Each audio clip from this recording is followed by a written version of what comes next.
Hello, everybody out there in internet land. I am Rebecca, and we're filming on location today for Love Improv.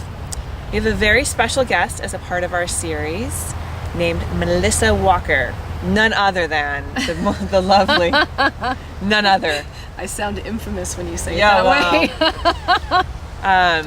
And we've just been talking about the stages that come with the evolution of commitment. And so we kind of talked about the we, what happens like, ooh, sexy time, woo! But then something happens after the we. And I'm confused about what that is. So maybe you can fill us in. Yeah, so once we've done the sexy time and all the attraction and the chemicals are flowing and, endorphins are moving and we're hot for each other and that sort of thing. Yes. Then we come into this place of, okay, what are we doing here? Is this just a booty call situation? Right. Is this something more than that? And people start testing the waters of, okay, are we doing this? And that's where commitment comes in. Right. For those people who decide to make a commitment, commitment can be a very tricky thing. And I think it feels like with a lot of couples, the word commitment means obligatory. It's a sort of a static concept that says I commit to being with you and muscling through whatever we need to muscle through in order for us to stay together for the rest of our lives, because that's what we do in this culture. Like commitment, wow, I didn't get that. Obliged. Okay, gotcha. So like locking it down. To basically. obligate. Yeah. Okay. Yeah. Really? If you look it up in the Webster's Dictionary, commitment, one of the sub definitions is obligation. Interesting. And of course, that's not sexy. No, it's not.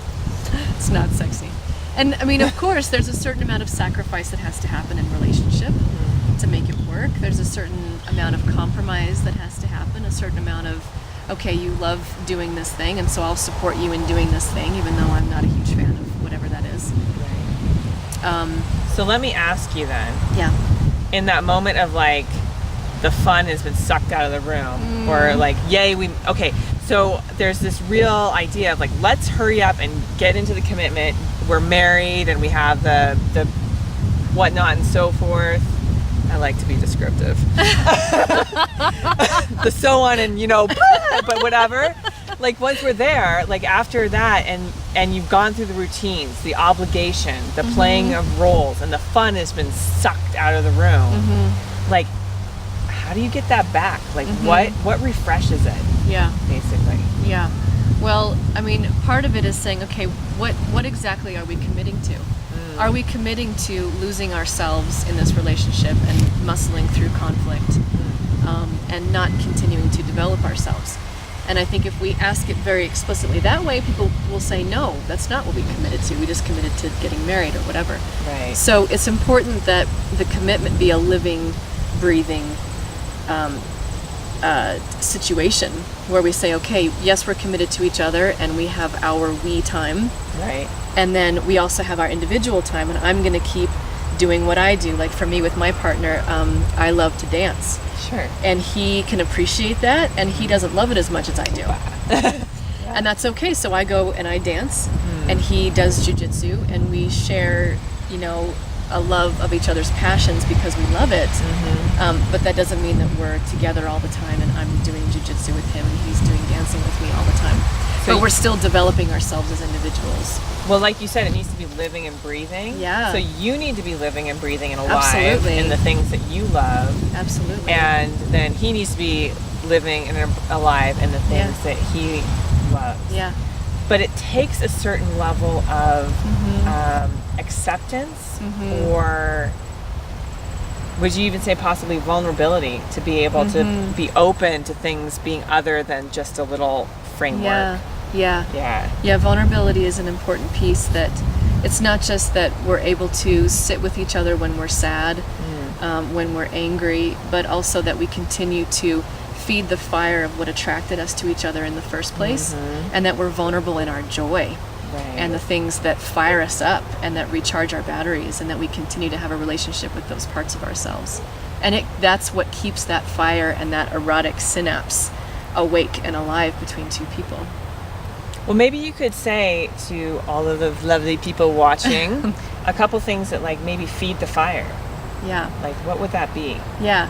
So it's seeing the palette of what makes you happy as a broad spectrum. That yes, my partner makes me happy.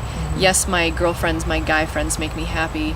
And then spreading that palette even wider and saying, I get a lot of pleasure from cooking a meal for myself in a certain way and eating that. I get a certain pleasure from scotch tasting, from, hiking a mountain, things like that, and allowing the things that we find in our life that are pleasurable to continue to nurture us. And to make that palette as broad as we can. Right, instead of the narrow focus of this one commitment and the narrow focus of the we, broaden the palette into just as many colors as you can imagine. Yeah. So thank you all for stopping by. If you have more questions, you can reach Melissa at www.melissawalkerdmt.com. Thank you so much, Melissa, for interviewing. Thank you, Rebecca. Yeah, I'm Rebecca, as she just said. Keep it sexy. Bye.